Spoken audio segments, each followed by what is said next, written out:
Speed is my motto, nothing's ever holding back. Hello everyone and welcome back to the Lone Road iRacing podcast.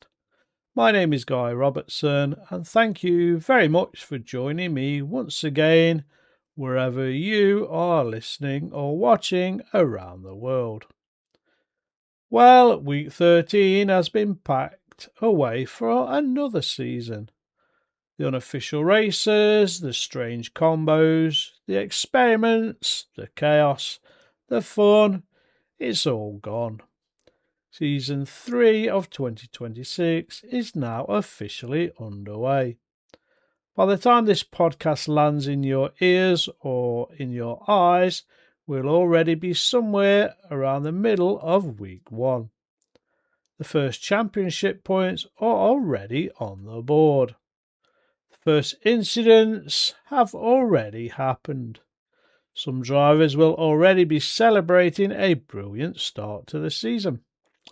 Others will already be wondering where it all went wrong. And that's because week 1 is unlike any other week on the iRacing calendar. Think about what has just happened. Thousands of drivers have moved license classes. Thousands more have been promoted. Thousands have been demoted. And many drivers are trying completely new cars. Others are racing tracks that they have never even seen before. Some have spent 10 hours practicing, some have spent 10 minutes, and somehow all of those drivers end up sharing the same space of tarmac. What could possibly go wrong? The answer is clearly quite a lot. Because week 1 creates a unique environment where expectations, emotions and reality often collide. Promoted drivers arrive full of confidence. Demoted drivers arrive with something to prove. Returning drivers arrive a bit rusty. And experienced drivers suddenly find themselves surrounded by people who are learning entirely new skills. It's a recipe for excitement. It's also a recipe for opportunity. And yes, of course, it is a recipe for disaster. Today, we're going to explore why week 1 is arguably the most dangerous week of every iRacing new season. We'll look at the psychology behind promotion and demotion. We'll discuss why smart drivers often approach week 1 completely differently to everyone else. And we'll discuss how you can survive the chaos while positioning yourself for a strong Season 3. Later in the show, we'll also have another fantastic iRacing Agony Uncle question from one of our regular contributors. This week, we're diving into car setups. Third-party setup shops, garage settings and weather changes, and how to stop the iRacing garage screen looking like the cockpit of a space shuttle. So plenty to get through today. Let's get started.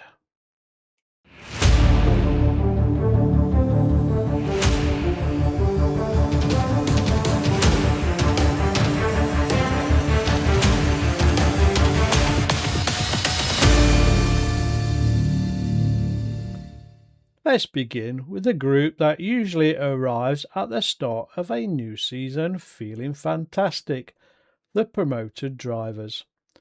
If you recently earned a promotion, then congratulations. Seriously, license promotions are achievements.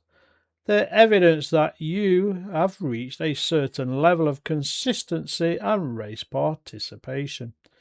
You should absolutely be proud of that achievement. But there's also a trap waiting for many newly promoted drivers. And that trap is believing that a license promotion means you've mastered everything below it. Now, before anybody gets upset, that's not really what I'm saying. What I'm saying is that sometimes a driver becomes highly specialised without actually realising it.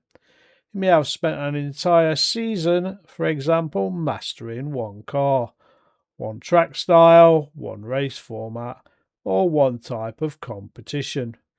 Maybe you become incredibly comfortable in the Mazda MX-5, for example.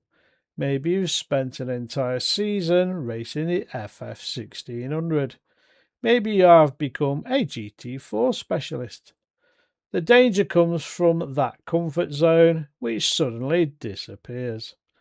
A driver moving from the Mazda into GT4 often discovers braking zones are completely different.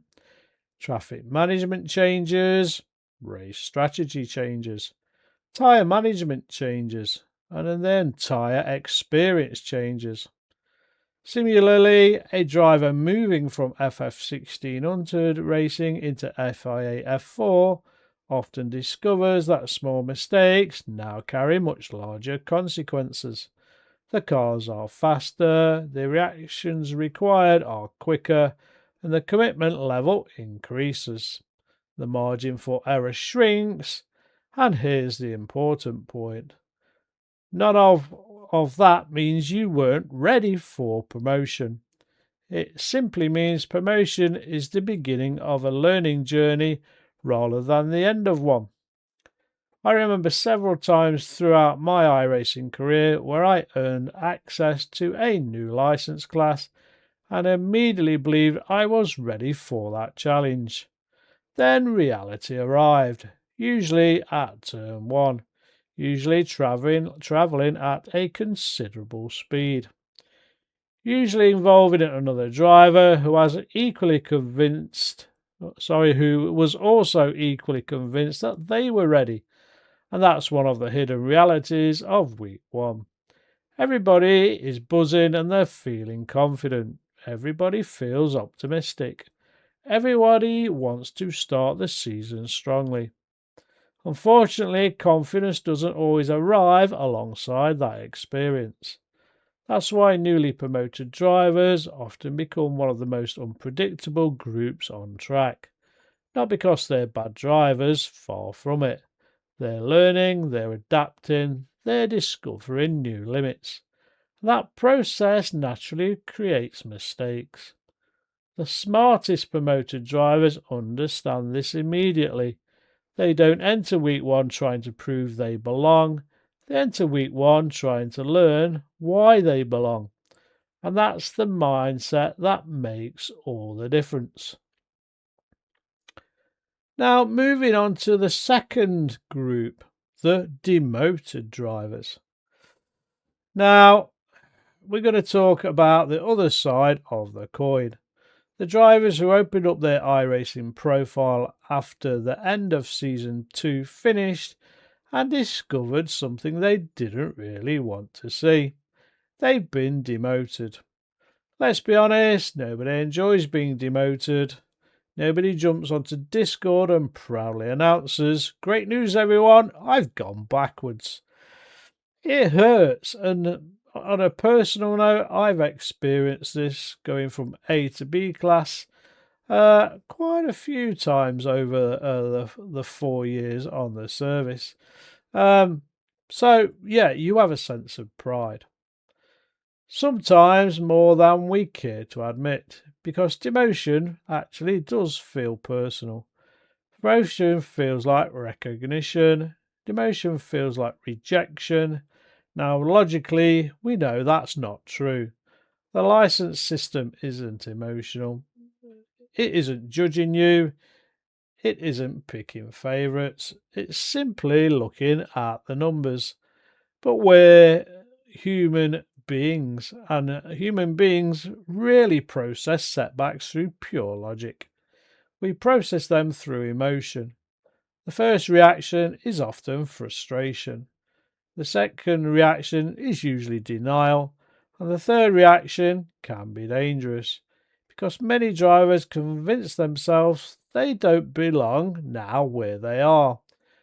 You've probably heard it before, maybe even said it yourself. "I shouldn't be racing these people. I'm better than this license class," or "I only got demoted because of sheer bad luck." The system is unfair. And while there may be some hidden truth in those statements at times, they really help. In fact, they often create the exact mindset that causes even more problems. Because if you believe you're faster than everyone around you, patience disappears. You stop waiting for opportunities and you start trying to create them. You force overtakes, you take more risks. You drive with frustration rather than discipline. And before long, you're collecting incident points faster than you're collecting positions. What started as a demotion quickly becomes a downward spiral.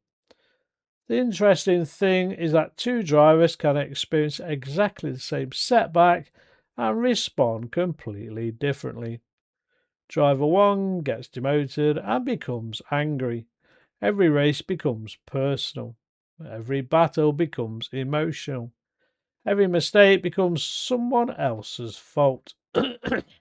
Their focus shifts from improvement to blame, and unsurprisingly, their results often get worse. Now let's look at driver 2.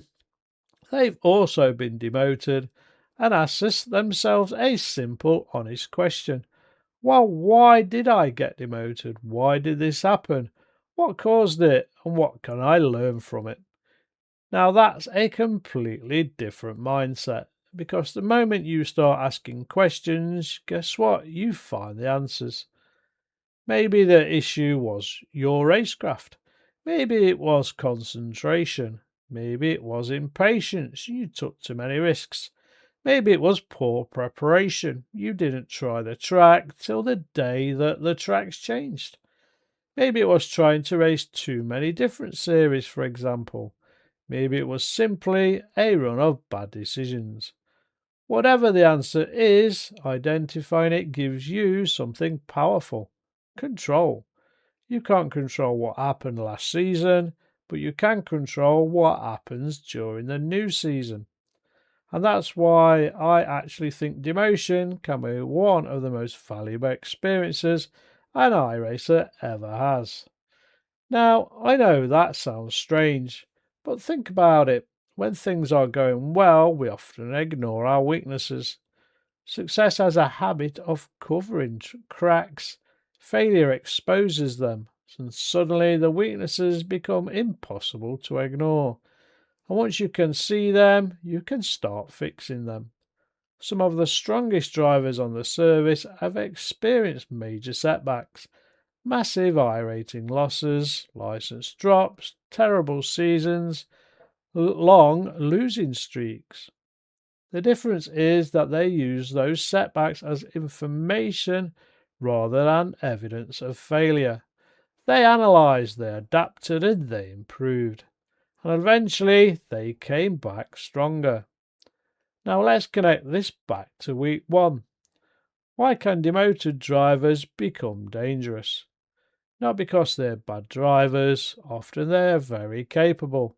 The danger comes from motivation. They arrive with something to prove. They want immediate redemption. They want immediate recovery. And they want immediate progress. And that urgency often creates poor decisions. A demoted driver might be nervous, for example. A demoted driver might be impatient. Personally, if I had to choose between racing alongside a nervous driver and an angry driver, I'd take the nervous one every single time. Nervous drivers tend to leave a little space. Angry drivers tend to take it. That's why whenever I'm racing during week 1, I pay particular attention to behaviour rather than pace. I don't care if somebody's half a second faster than me. I care whether they're predictable. Predictable drivers are safe drivers, and unpredictable drivers are the dangerous ones. And that's one of the most valuable skills any iRacer can develop. Learning to identify the drivers around you. Who is patient? Who is desperate? Who is forcing moves? The dive bomber. Who is racing emotionally, shouting out on the chat? Because week one isn't about driving your own car. It's about understanding everybody else's mindset too. If you're listening or watching this and you've been demoted recently, here's my advice. Don't treat season 3 as a rescue mission. Treat it as a rebuilding project. Forget the license for a moment, forget the rating, and forget the statistics. Focus on becoming that better driver. The ratings, guess what, will eventually follow. The license will also follow, and none of those things should be the primary target. Your primary target should be growth, because the drivers who learn from demotion often become far stronger than the drivers who have never experienced it. And that brings us neatly to our next group, the group that creates the real chaos during week one, the dangerous drivers. Not necessarily fast or slow, not necessarily promoted or demoted, just damn dangerous. And there are more of them out there than you might think. But before we get into that, let's take a quick break and hear from the show's sponsor, Outlap. We'll be right back. We're having a quick pause here to mention our sponsor, Outlap, who are supporting the podcast. Outlap is built around the side of sim racing we don't talk about enough. The focus, the preparation, and mental work that happens long before the race actually starts.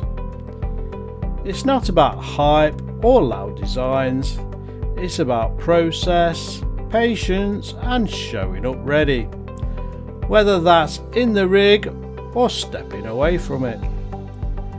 If that side of sim racing resonates with you, you'll find Outlap quietly ticking along in the background. I want to thank Outlap again for sponsoring the podcast, and the link to their sim racing apparel store is in the show notes.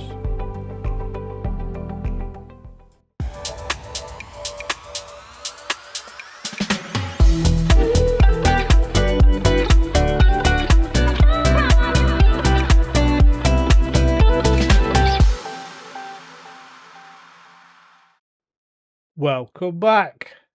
Before the break, we spoke about the promoted drivers.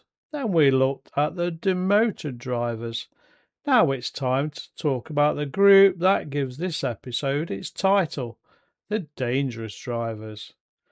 Now, before anybody starts sharpening their pitchforks, let's clarify something immediately. A dangerous driver is not necessarily a bad driver. In fact, some of the most dangerous drivers you'll encounter during week one can be extremely quick. Likewise, some slower drivers are incredibly safe. Dangerous isn't about speed.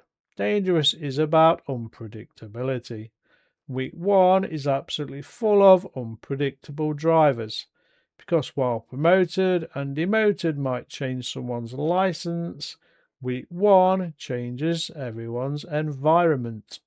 New tracks, new schedules, new opponents, new weather maybe, and definitely new expectations. When people are uncomfortable, strange things start happening. Let's start with one of the most common dangerous drivers you'll find, the overconfident driver. This is the driver who completed 20 practice laps, set a decent lap time, and immediately convinced themselves they're the fastest person on the grid. They arrive in qualifying feeling invincible. They start the race believing every overtake should be easy, and the moment somebody dares defend a position, frustration starts to build. We've all seen them, maybe we've at times been them. The problem isn't confidence. Confidence is a good thing. Confidence helps you attack, helps you commit, and confidence actually helps you race. The problem is when confidence isn't matched by awareness, because racing isn't a hot lap competition. There's separate sessions and competitions inside iRacing for those. It's a people competition, and people don't always behave the way we would all like them to. That gap you expected to appear, guess what? It sometimes doesn't. That back marker you expected to move, sometimes they don't. The driver you expected to back out, sometimes they're every bit as committed as you are. Week 1 tends to expose overconfidence very quickly, usually with expensive consequences. Then there's another dangerous driver, the rusty one. These are the drivers who have skipped the previous season completely. Maybe life got in the way. Maybe they took a break. Maybe they spent 3 months playing another kind of simulator. Maybe they simply needed a rest. But now they're back, and we welcome them back, don't get me wrong. The ratings still say they're fast. Their muscle memory says otherwise, though. Their reactions are slightly slower, their judgment is slightly off, their braking references aren't quite there. And because their I rating remains relatively high, they're often racing against very capable opposition. That combination can create some spectacular moments. We've all returned after a break and thought, yeah, I've still got this. Then 3 corners later, realised something we didn't. At least not yet. Then we have my personal favourite, the YouTube driver. Now hear me out. This isn't a criticism, and we've all done it.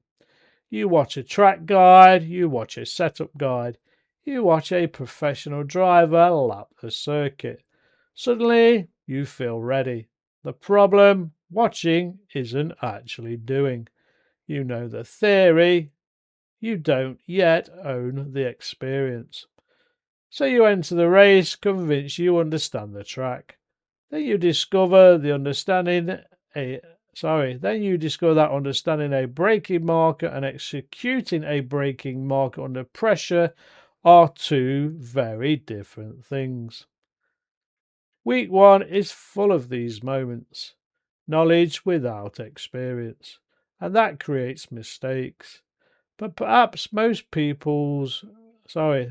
most dangerous driver of all is the one we've already touched on, the desperate driver. The driver chasing something. Maybe they're chasing lost I rating, maybe they're chasing a license promotion, maybe they're chasing redemption after a poor season, maybe they're chasing a result they feel they deserve. Whatever the reason, desperation creates urgency, and urgency creates risk, and risk creates incidents. You can often spot these drivers within a few corners. Every move feels forced, every overtake feels urgent, and every position feels vital. They're racing as though the championship ends today. And here's the reality. Week 1 isn't the final week, it's the first week. Nobody wins the championship in week 1, but plenty of drivers damage their chances, and that's an important distinction. Now, let's move away from individual drivers and talk briefly about why week 1 itself creates danger. One word, variation. Let's imagine a GT3 race. Driver A has completed 300 practice laps, driver B has completed 50, driver C 10, and driver D is learning during qualifying. All 4 drivers enter turn 1 together. Can you see the problem? I hope you can.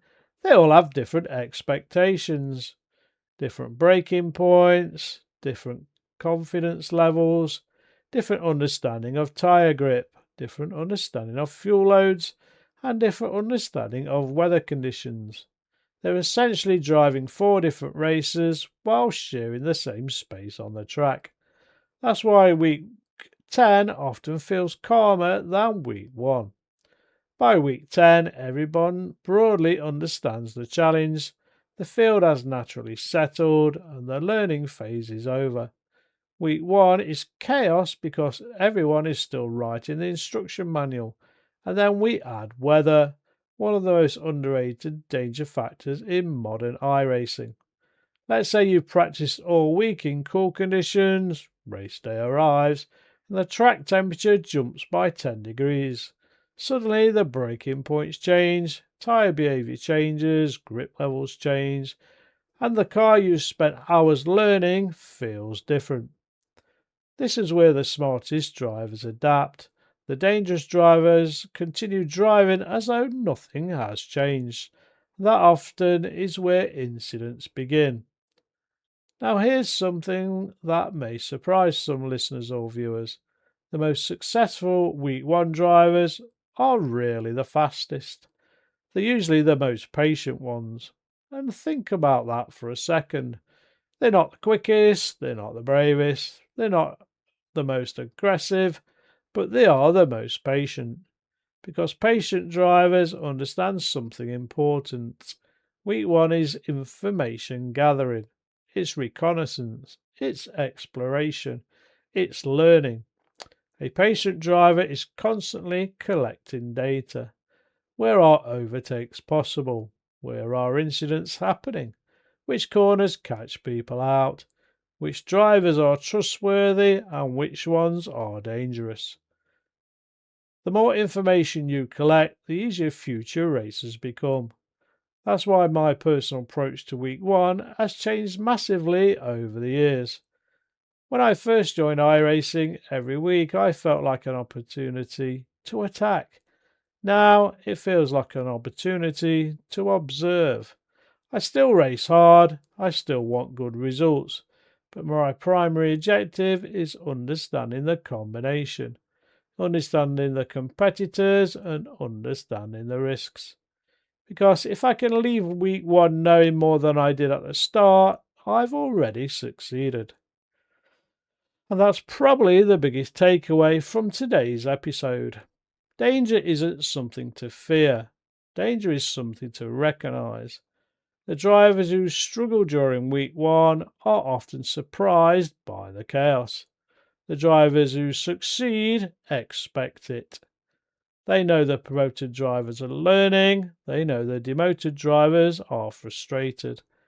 They know the rusty drivers are returning, and they know the desperate drivers are chasing something. Most importantly, they know that everyone around them is trying to solve a puzzle. And when lots of people are solving puzzles at racing speed, mistakes are inevitable. The track isn't avoiding every mistake. The trick isn't avoiding every mistake. The trick is avoiding being caught up in everyone else's. Okay, coming up next, we're going to discuss how smart iRacers survive week 1 and actually turn all of this chaos into an advantage. Don't go away.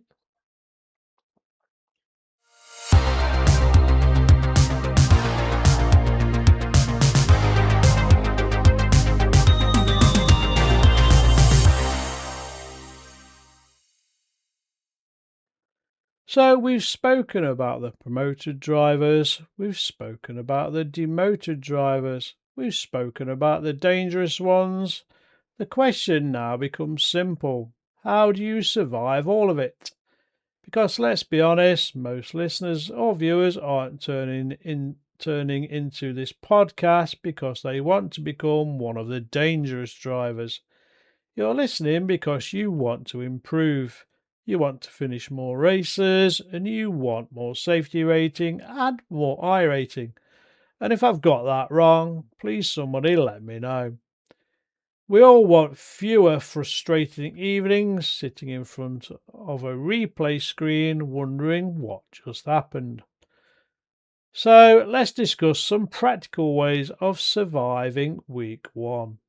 And perhaps more importantly, let's discuss how to use week 1 as an advantage. Because hidden inside all of this chaos are opportunities. Huge ones to be exact. if you're willing to approach things differently. The first thing smart racers do is manage expectations. And that sounds simple, but it's incredibly powerful. At the start of a new season, many drivers immediately set realistic targets. They want a win, they want a podium, they want a massive iRating gain, they want instant success.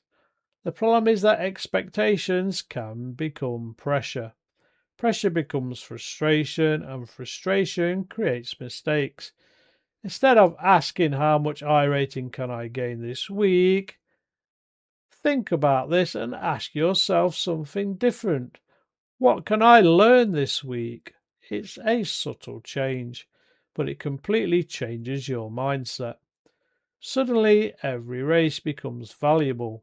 Even poor races become valuable because every race contains information. Every mistake teaches you something, and every battle teaches something. Every incident also teaches something, and that information becomes useful throughout the rest of the season. The second thing smart drivers do is qualify. Now, I know there are listeners or viewers smiling at this point because some of you hate qualifying. Some of you would rather wrestle a crocodile than complete a qualifying session. But week one is not that time to start at the back. The field is already unpredictable. Adding another 20 cars between you and the front really improves the situation.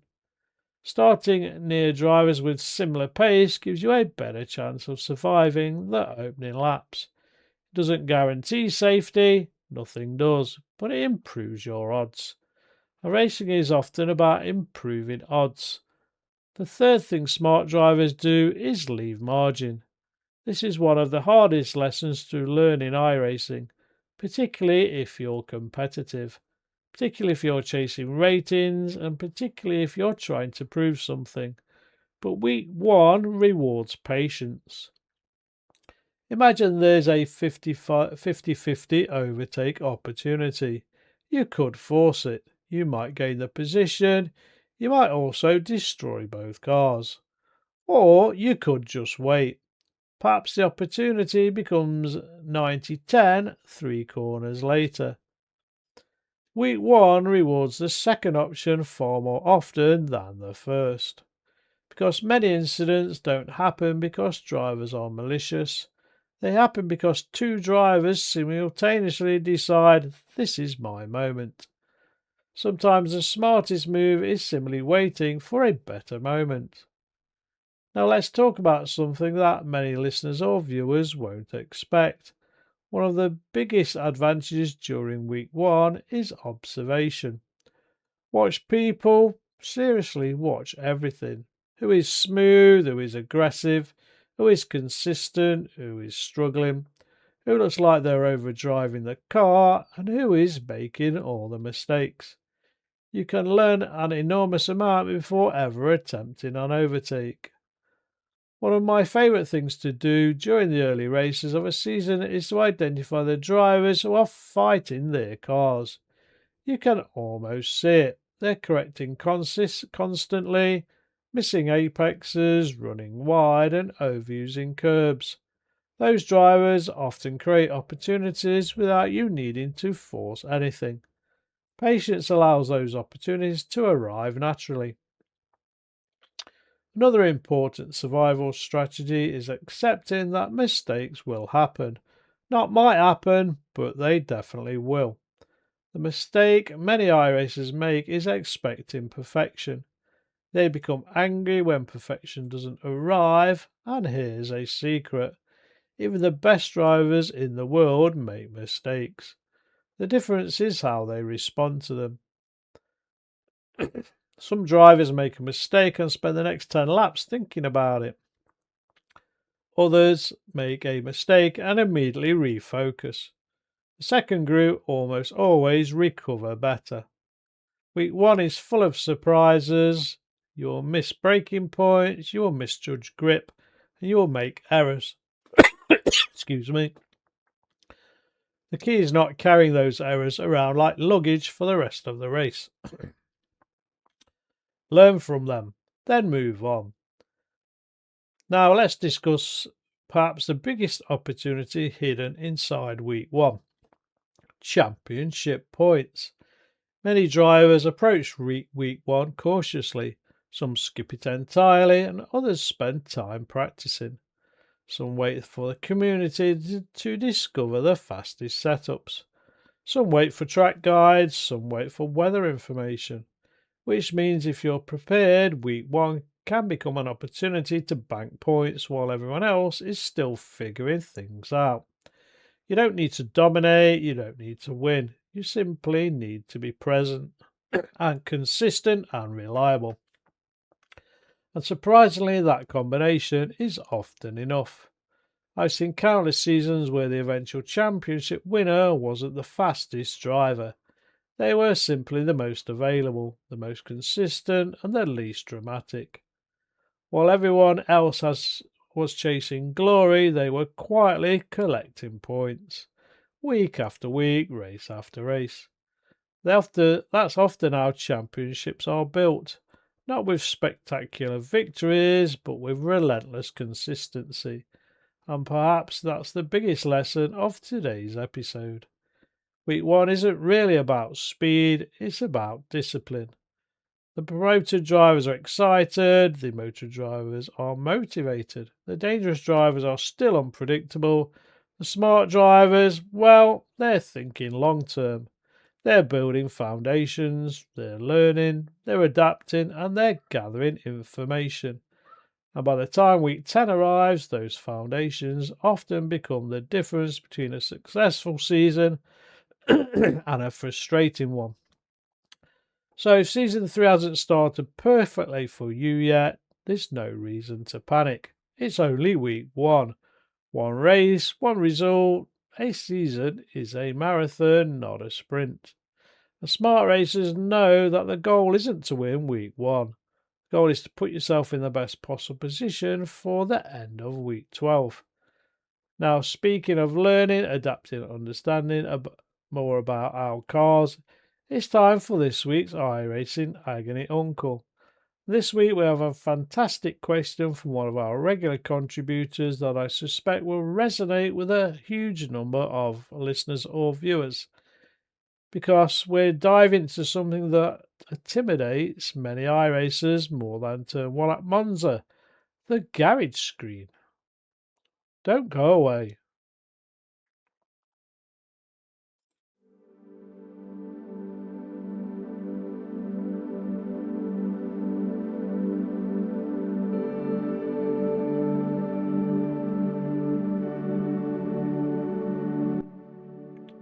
This week's question comes from one of our regular contributors to the show, Steve, and I expect this is going to resonate with a lot of you. Steve writes in, help with car setup. Looking through the iRacing garage can leave you feeling overwhelmed with the amount of settings that can be adjusted. Which setup service should I use? Are they value for money? And can I build setups myself? How do weather and temperature changes affect the setup? And what adjustments should I look at first? Well, firstly, Steve, thank you again for writing into the podcast, because I think you've just described the feeling of about 90% of the iRacing community when they first click on the garage screen. You arrive expecting a few options, then suddenly you're staring at spring rates, dampers, ride heights, camber, caster, anti-rolls bars, blah blah blah. The good news, you don't need to understand everything.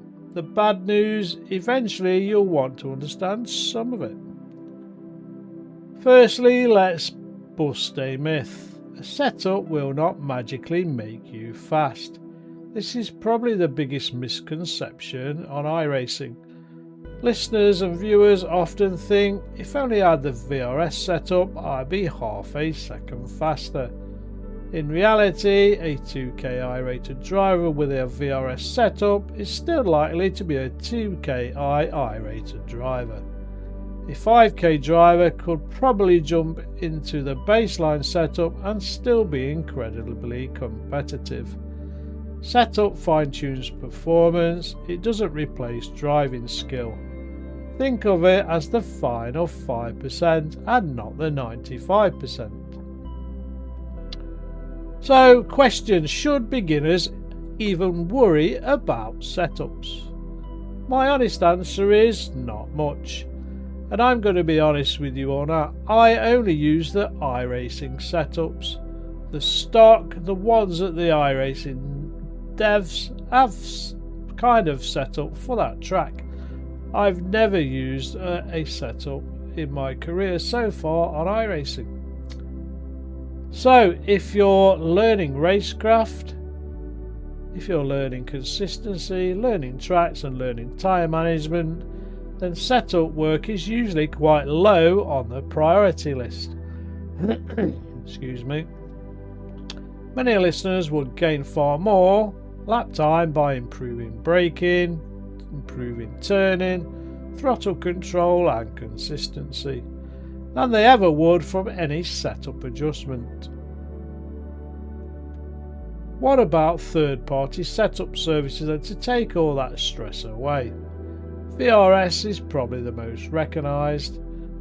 It has excellent setups, telemetry, track guides and coaching resources, but it comes with a cost and it can feel overwhelming. It's best suited for drivers wanting the complete package. Garage 61 is one of the better value tools available. It's free, has massive telemetry database, it's setup sharing and it's community driven. Few cons: it requires some self-learning and it has less hand-holding. For many listeners, this is where I'd start. The fact is it's free makes it incredibly attractive.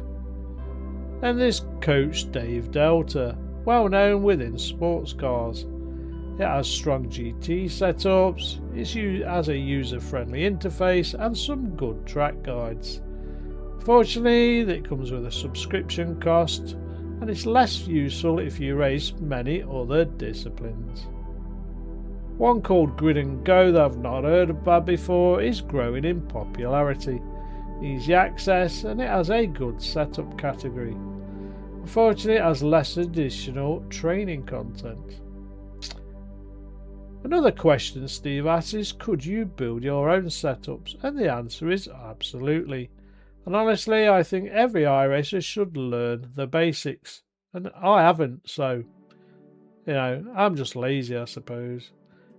So, you could learn it yourselves, not because you become an engineer, but because you'll become a better driver. When you understand what the car is doing, you might understand why it is doing it. The 5 settings most drivers should learn first. Forget dampers and forget bump stops. Forget differential preload. Start with brake bias. Probably the easiest adjustment to understand. Forward makes your car more stable and safe. Rearward gives you more rotation and more risk. Particularly useful in formula cars. Then there's anti-roll bars. These are fantastic learning tools. Stiffer front, more understeer. Softer front gives more front grip. Simple changes with noticeable effects. Tyre pressure is one of the biggest influences on grip. Often the first thing setup shops optimise. Then there's ride height, especially important in formula cars and high downforce cars. Too low and your car will be bottoming out. Too high and you're losing aero performance. What about brake ducts, particularly in endurance and sports cars, and weather can make these very important. And that's a good segue to weather. This is where things really become interesting. Many listeners underestimate temperature. Let's use a simple example. Track temperature increases by 15 degrees. You may notice higher tyre temperatures, more tyre wear, less grip later in stints and longer braking distances. The exact effect depends on the car. So I go around approaching weather changes rather than rebuilding the entire setup. I'd start by asking, what problem am I trying to solve? For example, is the car understeering? Maybe you can adjust, front tyres are overheating, too much anti-roll bar, brake bias is too far forward. What if the car is sliding everywhere? Maybe tyres overheating, track temperatures increased, and you need a gentler driving style. What if your rear is becoming unstable? Maybe you can look at tyre pressures, rear roll bar, or brake bias. Car setups can be saved as well. One of the smartest things iRacers can do. I would recommend a track name, car conditions, and some notes. For example, GT3 Spa Dry Baseline, or GT3 Spa Hot Weather, or Spa Wet. Over time, you'll build your own setup library. Final advice: if you're relatively new to setups, don't try to learn 20 garage settings. Learn one, then another, and build upon it. Spend an evening changing only brake bias. Next week, experiment anti-roll bars, then tyre pressures, and build knowledge slowly. Because the goal isn't becoming an engineer, the goal is understanding what the car is telling you. Once you can understand the language, the garage suddenly becomes far less intimidating and a lot more useful. So Steve, thank you again for writing into the show, and I hope that's given you some feedback for your question. Viewers and listeners, please send your Agony Uncle questions into the show using the email in the show notes below. Now we're going to come back and finish today's podcast.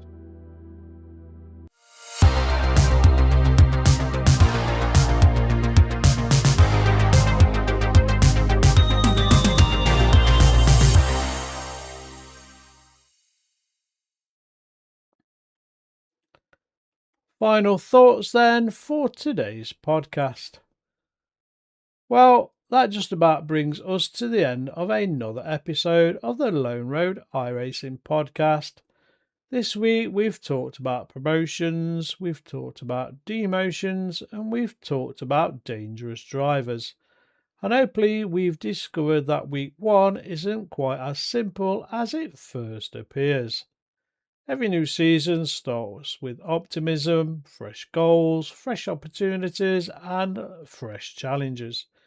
But it also starts with some uncertainty. Nobody really knows where they stand yet. Nobody knows who has improved, and nobody knows who has changed discipline. Nobody knows who has spent the off-season practicing, and nobody knows who's about to have the season of their life. That's what makes week one fascinating. It's a giant reset button. The ratings remain, the licenses remain, but the stories start again. Some promoted drivers will discover a whole new level of competition, and some demoted drivers will begin rebuilding. Some dangerous drivers will learn lessons the hard way, and some smart drivers will quietly start putting together the foundations of a brilliant season. If there's one thing I'd like you to remember from today's episode, it's this. Don't judge your season after 1 week. Don't judge your season after one race. And certainly don't judge your season after one incident. A season is built over months, not moments. The driver who succeeds in iRacing aren't always the fastest. They're often the most adaptable, the most patient and resilient. The drivers who can take a bad race and move on. The drivers who can take a setback and learn from it. The drivers who understand that improvement is really a straight line. Sometimes you move forward and backwards, you get promoted, you get demoted, and occasionally you become dangerous. The trick is recognizing which one you are before somebody else does. So, wherever Season 3 finds you right now, whether you're celebrating a promotion, recovering from a demotion, learning a new car, tackling a new track, or simply trying to survive Turn 1, remember this. Keep learning, keep improving, and most importantly, keep enjoying iRacing. Because at the end of the day, that's why we're all here. Thank you very much for listening or watching today's episode. Thank you to everyone who continues to support the show. Thank you to those who send in questions for the iRacing Agony Uncle. And thank you to every listener and viewer around the world who downloads, watches, shares, and recommends the podcast. If you'd like to support the show, don't forget to check out our sponsor Outlap, Focus, Prepare, Perform. If you've enjoyed today's episode, please leave a review on your podcast platform of choice and share the show with a fellow iRacer. Until next time, I've been Guy Robertson, and this has been the Lone Road iRacing podcast. Stay safe, stay patient, and I'll see you on the track. And don't forget to say hello. Happy iRacing! Whatever it takes, we're racing, we're in the zone. Whatever it takes, we push hard, never alone. I'm in the cockpit, the engines roar, hear me now. We're racing circles, got a hustle, made a vow. Chasing victory, it's all or nothing on the track. Sweet is my motto, nothing's ever holding back. Whatever it takes.